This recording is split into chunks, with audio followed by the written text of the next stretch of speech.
what concerns me about what Israel is doing is not their efforts to get rid of Hamas, but because of the particular nature of Hamas embedding themselves amongst civilian populations with the massive amounts of civilian casualties that will inevitably come, and that figure will grow and grow and grow. Are we not, as Barack Obama warned, are we not creating here just an opportunity for far greater radicalization of all those young Palestinians who watched their loved ones get killed?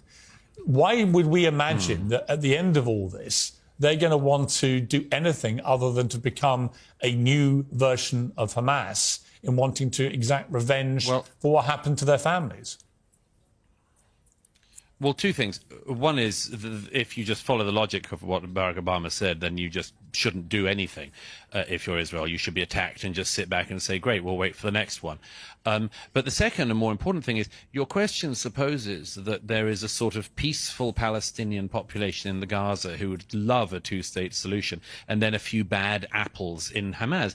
I think that's not true. Why is it that when one of the victims of the music festival, a poor young German Jewish girl, who it seems was raped and then brutally murdered and taken into the Gaza naked. Why was it that you can find, and anyone can find this online, a crowd of ordinary Gazans? It wasn't Hamas, it wasn't a Hamas rally. Ordinary Gazans spitting on her body, hitting her body, mutilating her body further as it went down the street. Does that strike you, Piers, as a placid population of peacenik types who are just desperately waiting for a two-state solution to be put back on the table for the millionth time in the last 70-something years? It doesn't seem like that to me.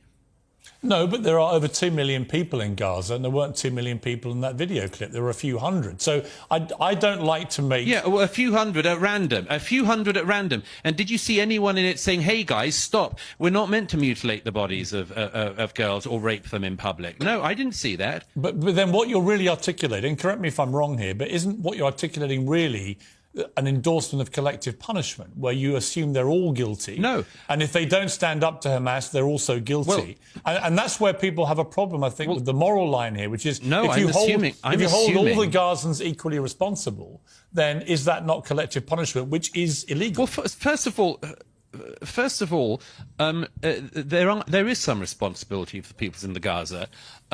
If you elect Hamas and they kill Fatah, and then they remain in power for all of the years afterwards, I'm afraid that there is some responsibility of the people in that situation. You know, when the Germans had Adolf Hitler come to power and voted for him, we in Britain took the view that the German people were responsible in some way. So I'm not for collective punishment per se, but nor am I for this idea that there is something unique going on in the Israeli-Gaza context that we in Britain couldn't understand. Actually, there is one unique thing. In our own history, we've done very similar things. But there is one unique thing, which is that the population of Gaza is pretty unique in that nearly half of the population are children. That is a unique situation. No, I'll tell you what's unique about the population of Gaza. It's the only population in the world where people routinely claim Israelis are committing genocide, but which has a population boom all of the time. I mean, that strikes me as being quite an interesting thing about the Gaza.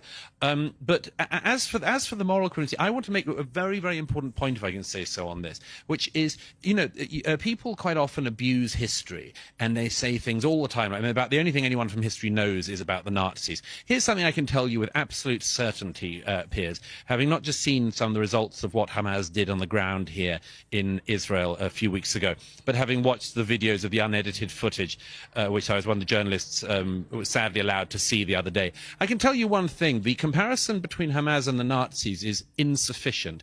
The thing that struck me, you know, Piers, about seeing the 7th of October footage was that even the Nazis were actually ashamed of what they did. You know, SS battalions who spent their days shooting Jews in the back of the head and pushing them into trenches had to get very, very drunk in the evening to forget what they had done. The Nazi high command famously had to sort of get around the problem of soldier morale, because the soldiers knew this wasn't exactly what their lives were meant to look like either. I tell you one very big difference. If you look at the footage, the raw footage, and I really hope people don't on a wider scale have to view what I viewed the other day, If they see it, they will see something that is at least as barbaric as what the Nazis did. But here's the difference. They did it with glee. They were deeply proud. You see people trying to, taking the head off a young Israeli man with a shovel and then calling their parents back in Gaza and telling them, Father, Father, I've killed 10 Jews with my own hands. Get mother on the phone. I want to tell her how great a job her son has done. I come back to this thing. I'm not exaggerating this. It's very, very interesting, and people need to realize. You had this situation with the Nazis, where they also were a genocidal anti-Semitic organization, but they tried to cover their crimes up.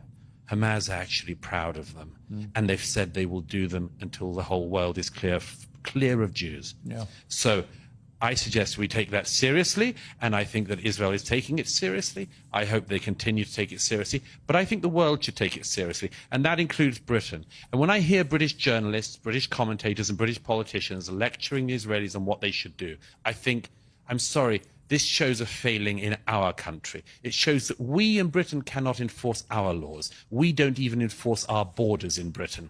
It's us that is the weak link in the international security chain on this, not Israel.